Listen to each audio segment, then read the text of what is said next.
ನಮಸ್ಕಾರ ಸ್ನೇಹಿತರೆ, ಇಂದು ನಾವು ಮಾತನಾಡಲಿರುವಂತಹ ವಿಷಯ ದಕ್ಷಿಣ ಭಾರತದಲ್ಲಿ ದೊಡ್ಡ ಮಟ್ಟಿಗೆ ಚರ್ಚೆಗೆ ಕಾರಣವಾಗಿರ್ತಕ್ಕಂತಹ ಹಾಗೂ ಅಂತಹ ಮಹತ್ವಪೂರ್ಣವಾಗಿರ್ತಕ್ಕಂತಹ ವಿಷಯವನ್ನು ನಾವು ಇಂದಿನ ಸಂಚಿಕೆಯಲ್ಲಿ ತಿಳಿತಾ ಇದ್ದೇವೆ. ಅಂತಹ ವಿಷಯ ಏನು ಅನ್ನೋದನ್ನು ನಾವು ನೋಡೋದಾಯಿತು ಅಂತಂದ್ರೆ, ನಟ ವಿಜಯ್ ಅವರು ರಾಜಕೀಯಕ್ಕೆ ಬಂದ ನಂತರದಲ್ಲಿ ತಮಿಳುನಾಡಿನಲ್ಲಿ ಹೇಗೆ ರಾಜಕೀಯ ಅಲೆ ಸೃಷ್ಟಿಯಾಯಿತು, ಹೇಗೆ ಅವರು ರಾಜಕೀಯಕ್ಕೆ ಪಾದಾರ್ಪಣೆಯನ್ನು ಮಾಡಿದರು, ಹೇಗೆ ಚುನಾವಣೆಗೆ ಸ್ಪರ್ಧಿಸಿದರು, ಚುನಾವಣೆ ಯಾವ ರೀತಿಯಾಗಿ ನಡೀತದೆ, ಇಲ್ಲಿ ಗವರ್ನರ್ ಅವರ ಪಾತ್ರ ಏನು, ಮುಖ್ಯಮಂತ್ರಿಯನ್ನು ಹೇಗೆ ಆಯ್ಕೆ ಮಾಡಲಾಗ್ತದೆ, ಒಂದು ಪಕ್ಷ ಅಧಿಕಾರಕ್ಕೆ ಬರಬೇಕು ಅಂತಂದ್ರೆ ಎಷ್ಟು ಬಹುಮತ ಅನ್ನುವುದು ಬೇಕಾಗ್ತದೆ, ಬಹುಮತವನ್ನ ಹೇಗೆ ಲೆಕ್ಕಾಚಾರ ಹಾಕಲಾಗ್ತದೆ ಅನ್ನುವಂತಹ ಎಲ್ಲ ವಿಚಾರಗಳನ್ನು ನಾವು ಈ ಸಂಚಿಕೆಯ ಉದ್ದಗಲಕ್ಕೂ ತಿಳಿಯುವಂತಹ ಪ್ರಯತ್ನವನ್ನು ಮಾಡೋಣ.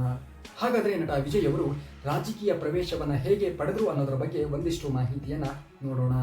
ನಿಮ್ಗೆಲ್ರಿಗೂ ಕೂಡ ಗೊತ್ತಿರುವ ಹಾಗೆ ನಟ ವಿಜಯ್ ಅವರು ತಮಿಳುನಾಡಿನಲ್ಲಿ ಸಾಕಷ್ಟು ವರ್ಷಗಳಿಂದ ತಮ್ಮನ್ನು ತಾವು ಚಿತ್ರರಂಗದಲ್ಲಿ ತೊಡಗಿಸಿಕೊಂಡಿದ್ರು, ಹಲವಾರು ಜನರ ಅಭಿಮಾನವನ್ನು ಗಳಿಸಿಕೊಂಡಿದ್ರು.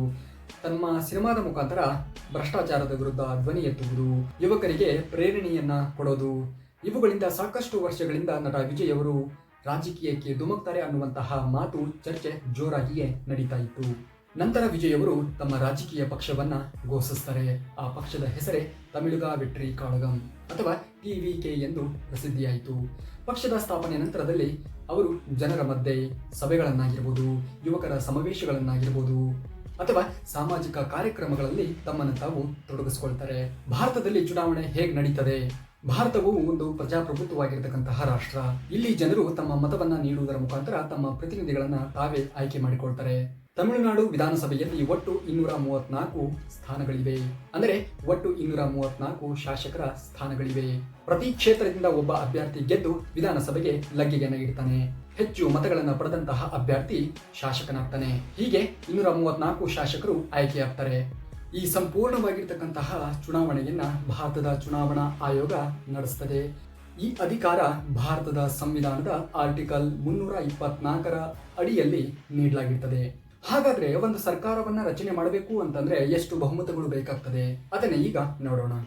ಆಕ್ಚುಲಿ ಇದು ಸಾಕಷ್ಟು ಜನರಿಗೆ ಗೊಂದಲ ಇರ್ತಕ್ಕಂತಹ ವಿಚಾರ. ಸೊ ಗಮನವಿಟ್ಟು ಕೇಳಿ. ಸೊ ತಮಿಳುನಾಡು ವಿಧಾನಸಭಾ ಕ್ಷೇತ್ರದಲ್ಲಿ ಒಟ್ಟು 234 ಸ್ಥಾನಗಳಿದ್ದಾವೆ. ಒಂದು ಪಕ್ಷ ಅಧಿಕಾರಕ್ಕೆ ಬರಬೇಕು ಅಂತಂದ್ರೆ ಒಟ್ಟು ಸ್ಥಾನದ ಅರ್ಧಕ್ಕಿಂತ 1/2 ಹೆಚ್ಚಿನ ಮಟ್ಟದಲ್ಲಿ ಬಂತು ಅಂತಂದ್ರೆ ಆ ಪಕ್ಷ ಅಧಿಕಾರವನ್ನ ಪಡ್ಕೊಳ್ಬಹುದು. ಸಿಂಪಲ್ ಆಗಿ ಹೇಳಬೇಕು ಅಂತಂದ್ರೆ 234 ಕ್ಷೇತ್ರಗಳಿದಾವೆ ಅಂತೇಳಿ ಏನ್ ಹೇಳಿದ್ವೋ ಆ 234 ಕ್ಷೇತ್ರಗಳಲ್ಲಿ ಡಿವೈಡೆಡ್ ಬೈ 2 ಮಾಡಿದ್ವಿ ಅಂತಂದ್ರೆ 117 ಸ್ಥಾನಗಳು ಬರ್ತವೆ. ಓಕೆ, ಆ 117 ಸ್ಥಾನಗಳಲ್ಲಿ 118 ಸ್ಥಾನಗಳನ್ನು ಪಡ್ಕೊಂಡಿರ್ತಕ್ಕಂತಹ ಪಕ್ಷ ಅಧಿಕಾರಕ್ಕೆ ಬರ್ತದೆ. ಅಂದ್ರೆ ಬಹುಮತವನ್ನು ಪಡ್ಕೊಂಡು ಆ ಒಂದು ಪಕ್ಷ ಅಧಿಕಾರಕ್ಕೆ ಬರ್ತದೆ. ಆ ಒಂದು ಪಕ್ಷ ತನ್ನ ಸರ್ಕಾರವನ್ನು ರಚನೆ ಮಾಡಿಕೊಂಡು ಅಧಿಕಾರವನ್ನು ಮುಂದುವರಿಸಿಕೊಂಡು ಹೋಗ್ತದೆ. ಫಾರ್ ಎಕ್ಸಾಂಪಲ್ ಆಗಿ ನಿಮಗೆ ಹೇಳೋದಾಯಿತು ಅಂತಂದ್ರೆ, ಸರಳವಾಗಿರ್ತಕ್ಕಂತಹ ಬಹುಮತವನ್ನ ಪಡ್ಕೊಳ್ಬೇಕು ಅಂತಂದ್ರೆ 117 ಸ್ಥಾನವನ್ನ ಪಡ್ಕೊಂಡ್ವಿ ಅಂತಂದ್ರೆ ಅಲ್ಲಿ ಸಾಕಾಗಲ್ಲ. 117ಕ್ಕಿಂತ 1 ಸ್ಥಾನವನ್ನ ನಾವು ಹೆಚ್ಚಿಗೆ ಮಟ್ಟದಲ್ಲಿ ಪಡ್ಕೊಳ್ಬೇಕಾಗ್ತದೆ. ಎರಡೂ ಪಕ್ಷಗಳು 117 ಸ್ಥಾನಗಳನ್ನ ಪಡ್ಕೊಂಡು 117 ಸ್ಥಾನಗಳನ್ನು ಪಡ್ಕೊಂಡ್ವು ಅಂತಂದ್ರೆ ಅಲ್ಲಿ ಸರ್ಕಾರವನ್ನ ರಚನೆ ಮಾಡ್ಲಿಕ್ಕಾಗಲ್ಲ. ಬಿಕಾಸ್ ಎರಡೂ ಕಡೆ ಈಕ್ವಲ್ ಆಗಿರ್ತಕ್ಕಂತಹ ಸ್ಥಾನವನ್ನು ಬಂದಿರ್ತವೆ. ಸೊ ಹಾಗಾಗಿ ಯಾವ ಪಕ್ಷದಲ್ಲಿ 117ಕ್ಕಿಂತ 1 ಸ್ಥಾನ ಹೆಚ್ಚಾಗಿ ಬಂದಿರ್ತದೆ ಅಂದ್ರೆ 117ಕ್ಕಿಂತ 118 ಯಾವ ಪಕ್ಷ ಬಂದಿರ್ತದೆಯೋ ಆ ಪಕ್ಷ ಅಧಿಕಾರಕ್ಕೆ ಬಂದಿರ್ತದೆ. ಒಂದು ಪಕ್ಷ ಅಥವಾ ಮೈತ್ರಿಕೂಟವನ್ನ ರಚನೆ ಮಾಡಿಕೊಂಡು ನಾವು ಸರ್ಕಾರವನ್ನ ರಚನೆ ಮಾಡ್ತೀವಿ ಅಂತಂದಾಗ 118 ಸ್ಥಾನಗಳನ್ನು ಪಡ್ಕೊಂಡಿರ್ತಕ್ಕಂತಹ ಪಕ್ಷವನ್ನು ಮಾತ್ರ ಒಂದು ಅಧಿಕಾರವನ್ನ ರಚನೆ ಮಾಡಲಿಕ್ಕೆ ಸಂಪೂರ್ಣವಾಗಿರ್ತಕ್ಕಂತಹ ಹಕ್ಕು ಅನ್ನುವಂಥದ್ದು ಇರ್ತಕ್ಕಂಥದ್ದು. ಅದನ್ನೇ ಸರಳ ಬಹುಮತ ಅಂತ ಹೇಳಿ ಘೋಷಿಸ್ತಾರೆ ಕೂಡ. ಹಾಗಾದ್ರೆ ಬಹುಮತ ಅಂತಂದ್ರೆ ಏನು?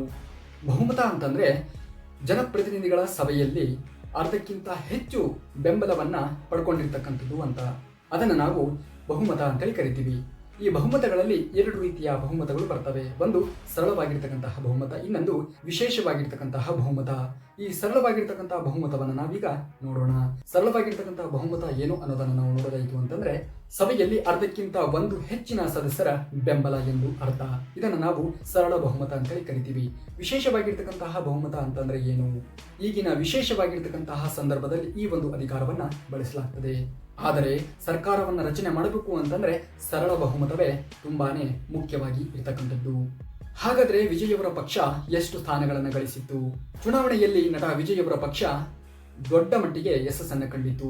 ಸುಮಾರು 108 ಸ್ಥಾನಗಳನ್ನು ಪಡ್ಕೊಂಡಿತ್ತು. ಆದರೂ ಕೂಡ ಅವರು ಪಕ್ಷವನ್ನ ರಚನೆ ಮಾಡಲಿಕ್ಕೆ ಅಧಿಕಾರವನ್ನ ಹೊಂದಿರಲಿಲ್ಲ. ಯಾಕೆ ಅಂತಂದ್ರೆ ನಾನಾಗ್ಲೇ ಹೇಳಿದ ಹಾಗೆ ಒಂದು ಪಕ್ಷ ಅಧಿಕಾರಕ್ಕೆ ಬರಬೇಕು ಅಂತಂದ್ರೆ 118 ಸ್ಥಾನಗಳನ್ನು ಪಡ್ಕೊಂಡಿರ್ತಕ್ಕಂಥ ಪಕ್ಷ ಮಾತ್ರ ಅಧಿಕಾರವನ್ನ ರಚನೆ ಮಾಡಲಿಕ್ಕೆ ಸಾಧ್ಯ ಆಗಿರ್ತದೆ. ಸೊ ಹಾಗಾಗಿ ಇಲ್ಲಿ ವಿಜಯ್ ಅವರ ಪಕ್ಷ ಟಿವಿಕೆ ಪಕ್ಷ 108 ಸ್ಥಾನಗಳನ್ನು ಪಡ್ಕೊಂಡಿತ್ತು. ಆದರೆ ಇನ್ನು 10 ಶಾಸಕರ ಬೆಂಬಲ ಎನ್ನುವುದು ಅಗತ್ಯವಾಗಿ ಬೇಕಾಗಿತ್ತು. ಹಾಗಾದ್ರೆ ಸರ್ಕಾರವನ್ನ ಹೇಗೆ ರಚಿಸ್ತಾರೆ ಅದರ ಬಗ್ಗೆ ನೋಡೋಣ. ಯಾವಾಗ ಒಂದು ಪಕ್ಷ ಸ್ಪಷ್ಟವಾಗಿರ್ತಕ್ಕಂತಹ ಬಹುಮತವನ್ನ ಪಡ್ಕೊಳ್ಳೋದಕ್ಕೆ ವಿಫಲವಾಗ್ತದೆಯೋ ಆಗ ಆ ಒಂದು ಪಕ್ಷ ಏನ್ ಮಾಡ್ತದೆ ಅಂತಂದ್ರೆ ಇತರೆ ಪಕ್ಷಗಳ ಬೆಂಬಲವನ್ನ ಪಡೆಯುವುದಕ್ಕೆ ಮುಂದಾಗ್ತದೆ. ಸೊ ಇಲ್ಲಿ ವಿಜಯ್ ಅವರು ಕೂಡ ಅದೇ ರೀತಿಯಾಗಿರ್ತಕ್ಕಂತಹ ಪ್ರಯತ್ನವನ್ನ ಮಾಡಿರ್ತಕ್ಕಂಥದ್ದು. ಸೊ ಇದನ್ನೇ ನಾವು ಮೈತ್ರಿ ಸರ್ಕಾರ ಅಂತೇಳಿ ಕರಿತೀವಿ. ಅಂದ್ರೆ ಬೇರೆ ಪಕ್ಷದ ಸದಸ್ಯರು ಅದಕ್ಕೆ ಬೆಂಬಲವನ್ನ ಸೂಚಿಸಿದ್ರು ಅಂತಂದ್ರೆ ಇವರು ಅಧಿಕಾರಕ್ಕೆ ಬರಲಿ ಅನ್ನೋ ನಿಟ್ಟಿನಲ್ಲಿ ಅವರು ಬೆಂಬಲವನ್ನ ಸೂಚಿಸಿದ್ರು ಅಂತಂದ್ರೆ ಈ ಮೈತ್ರಿ ಆಗುವಿಕೆಯನ್ನ ನಾವೇನಂತ ಕರಿತೀವಿ, ಮೈತ್ರಿ ಸರ್ಕಾರ ಅಂತೇಳಿ ಕರಿತೀವಿ. ನಂತರದಲ್ಲಿ ಕೆಲವು ಪಕ್ಷಗಳು ಹೊರಗಿನಿಂದಲೂ ಕೂಡ ಅವರಿಗೆ ಬೆಂಬಲವನ್ನ ಸೂಚಿಸೋದಕ್ಕೆ ಮುಂದಾದವು ಅನ್ನುವಂತಹ ವರದಿಗಳು ಕೂಡ ಇದಾವೆ. ಒಟ್ಟಾರೆಯಾಗಿ 118ಕ್ಕಿಂತ ಹೆಚ್ಚಿನ ಸ್ಥಾನವನ್ನ ವಿಜಯ್ ಅವರು ಪಡ್ಕೊಂಡು ತಮ್ಮ ಸರ್ಕಾರವನ್ನ ರಚನೆ ಮಾಡಲಿಕ್ಕೆ ಮುಂದಾಗಿದ್ರು ಅನ್ನುವಂಥದ್ದು ವರದಿಯಲ್ಲಿ ತಿಳಿಸಲಾಗಿರ್ತಕ್ಕಂತಹ ವಿಚಾರ. ಹಾಗಾದ್ರೆ ಗವರ್ನರ್ ಅವರ ಪಾತ್ರ ಏನು? ರಾಜ್ಯದಲ್ಲಿ ಸರ್ಕಾರವನ್ನ ರಚಿಸುವ ಸಾಂವಿಧಾನಾತ್ಮಕ ವ್ಯಕ್ತಿ ಯಾರು ಅಂತಂದ್ರೆ ಅದು ಗವರ್ನರ್.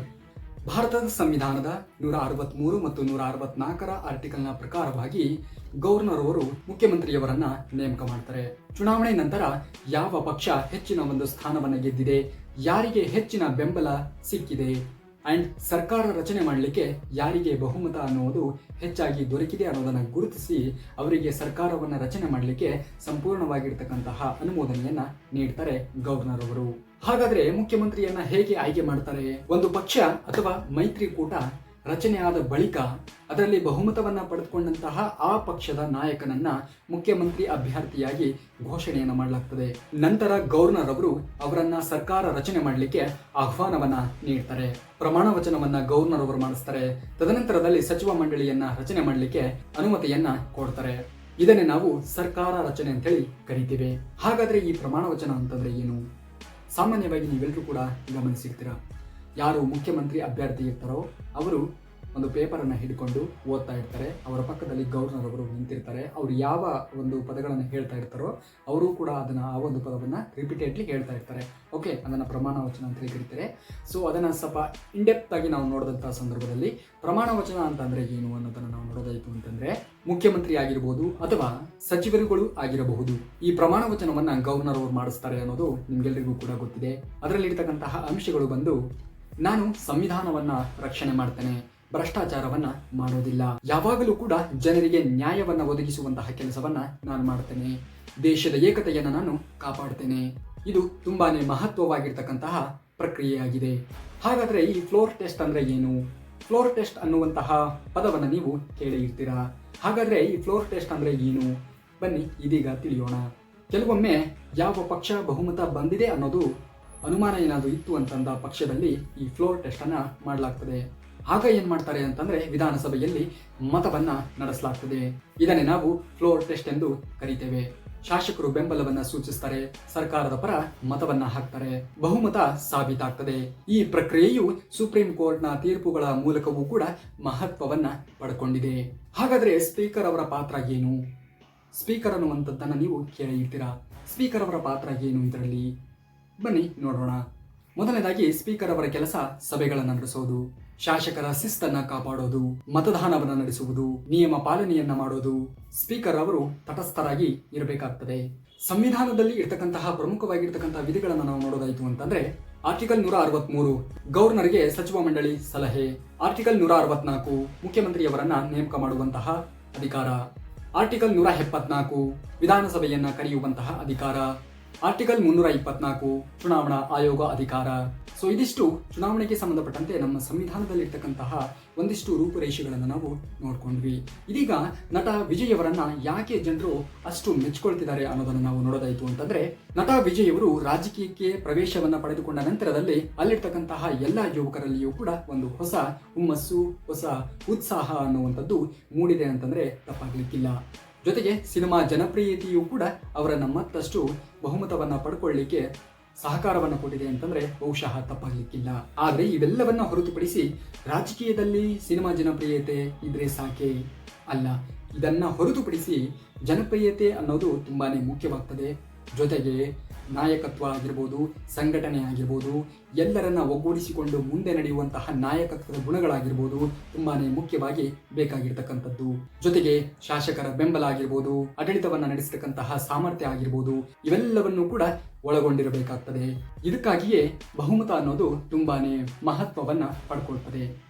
ಒಂದು ವೇಳೆ ಬಹುಮತ ಇಲ್ಲದೆ ಇದ್ರೆ ಏನಾಗ್ತದೆ? ಒಂದು ಪಕ್ಷಕ್ಕೆ ಬಹುಮತ ಅನ್ನೋದು ಸಿಗದೇ ಇದ್ರೆ ಸರ್ಕಾರವನ್ನ ರಚನೆ ಮಾಡಲಿಕ್ಕೆ ತುಂಬಾನೇ ಕಷ್ಟವಾಗ್ತದೆ. 118 ಸ್ಥಾನವನ್ನ ಪಡ್ಕೊಳ್ಳೇಬೇಕಾಗ್ತದೆ. ಇಲ್ಲ ಅಂದ್ರೆ ಮೈತ್ರಿ ಬೇಕಾಗ್ತದೆ, ಗವರ್ನರ್ ಅವರ ಹಸ್ತಕ್ಷೇಪ ಎದುರಾಗಬಹುದು, ಮತ್ತೆ ಚುನಾವಣೆ ನಡೆಯುವಂತಹ ಸಾಧ್ಯತೆಗಳಿರ್ತವೆ. ಅದಕ್ಕಾಗಿಯೇ 118 ಸ್ಥಾನಕ್ಕೆ ಬರಲೇಬೇಕು ಅನ್ನೋದು ತುಂಬಾನೇ ಮಹತ್ವವಾಗಿರ್ತಕ್ಕಂಥದ್ದು. ಜನರು ತಿಳಿದುಕೊಳ್ಳಬೇಕಾಗಿರ್ತಕ್ಕಂತಹ ಮುಖ್ಯ ವಿಷಯ ಏನಪ್ಪಾ ಅಂತಂದ್ರೆ, ಸಾಕಷ್ಟು ಜನರಿಗೆ ಒಂದು ಗೊಂದಲ ಇರ್ತದೆ. ಅದೇನಪ್ಪಾ ಅಂತಂದ್ರೆ, ಹೆಚ್ಚು ಸ್ಥಾನವನ್ನ ಗೆದ್ದಂತಹ ಪಕ್ಷ ಅಧಿಕಾರವನ್ನ ರಚನೆ ಮಾಡಿಕೊಳ್ತದೆ ಅಂತ. ಆದ್ರೆ ಇದು ಸಂಪೂರ್ಣವಾಗಿ ಸತ್ಯವಲ್ಲ. ಹಾಗಾದ್ರೆ ಸರಿಯಾದ ಉತ್ತರ ಏನಪ್ಪಾ ಅಂತಂದ್ರೆ, ಬಹುಮತವನ್ನ ಒಳಗೊಂಡಿರ್ತಕ್ಕಂತಹ ಪಕ್ಷ ಆಗಿರ್ಬೋದು ಅಥವಾ ಮೈತ್ರಿಕೂಟ ಆಗಿರ್ಬೋದು, ಅವು ಮಾತ್ರ ಸರ್ಕಾರವನ್ನ ರಚನೆ ಮಾಡಲಿಕ್ಕೆ ಸಾಧ್ಯ ಆಗಿರ್ತದೆ. ಸ್ನೇಹಿತರೆ, ವಿಜಯ್ ಅವರ ರಾಜಕೀಯ ಪ್ರವೇಶ ಅನ್ನುವಂಥದ್ದು ತಮಿಳುನಾಡಿನಲ್ಲಿ ರಾಜಕೀಯ ರಂಗದ ದೊಡ್ಡ ಬದಲಾವಣೆಯ ಸಂಕೇತವಾಗಿ ಕಾಣಲು ಬರುತ್ತದೆ. ಆದರೆ ಪ್ರಜಾಪ್ರಭುತ್ವದಲ್ಲಿ ಕೇವಲ ಜನಪ್ರಿಯತೆ ಇದ್ರೆ ಸಾಕಾಗೋದಿಲ್ಲ. ಸಂವಿಧಾನ, ಕಾನೂನು, ಶಾಸಕರ ಬೆಂಬಲ, ಬಹುಮತವೂ ಕೂಡ ಇಂಪಾರ್ಟೆಂಟ್ ಆಗುತ್ತೆ. ಇವೆಲ್ಲವೂ ಕೂಡ ಸೇರಿ ಸರ್ಕಾರ ರಚನೆಯಾಗ್ತದೆ. 234 ಸ್ಥಾನಗಳ ವಿಧಾನಸಭೆಯಲ್ಲಿ 118 ಸ್ಥಾನಗಳನ್ನು ಪಡೆದುಕೊಳ್ಬೇಕಾಗ್ತದೆ. ಈ ಬೆಂಬಲವನ್ನು ಪಡೆದುಕೊಂಡ ನಂತರದಲ್ಲಿ ಗವರ್ನರ್ ಅವರು ಸರ್ಕಾರವನ್ನು ರಚನೆ ಮಾಡಲಿಕ್ಕೆ ಆಹ್ವಾನವನ್ನು ನೀಡ್ತಾರೆ. ತದನಂತರದಲ್ಲಿ ಮುಖ್ಯಮಂತ್ರಿಯವರು ಪ್ರಮಾಣ ವಚನವನ್ನು ಸ್ವೀಕರಿಸ್ತಾರೆ. ಅಗತ್ಯವಿದ್ರೆ ಫ್ಲೋರ್ ಟೆಸ್ಟ್ ಮೂಲಕವೂ ಕೂಡ ಬಹುಮತವನ್ನ ಸಾಬೀತುಪಡಿಸಬಹುದು. ಇದೇ ನಮ್ಮ ಭಾರತೀಯ ಪ್ರಜಾಪ್ರಭುತ್ವದ ಶಕ್ತಿ. ಧನ್ಯವಾದಗಳು. ಈ ವಿಡಿಯೋ ನಿಮಗೆ ಇಷ್ಟವಾಗಿದ್ದರೆ ಲೈಕ್ ಮಾಡಿ, ಶೇರ್ ಮಾಡಿ, ಕಮೆಂಟ್ ಮಾಡಿ. ಜೊತೆಗೆ ಇದೇ ರೀತಿಯಾಗಿರ್ತಕ್ಕಂತಹ ಯೂಸ್ಫುಲ್ ಇನ್ಫಾರ್ಮೇಷನ್ಗಳಿಗಾಗಿ ತಪ್ಪದೆ ನಮ್ಮ ಚಾನಲ್ನ ಫಾಲೋ ಮಾಡೋದನ್ನು ಮಾತ್ರ ಮರೆಯಬೇಡಿ. ಸಬ್ಸ್ಕ್ರೈಬ್ ಮಾಡ್ಕೊಳ್ಳಿ. ಸಿಗ್ತೀನಿ ನೆಕ್ಸ್ಟ್ ವಿಡಿಯೋದಲ್ಲಿ. ಅಲ್ಲಿವರೆಗೂ take care, love you, bye.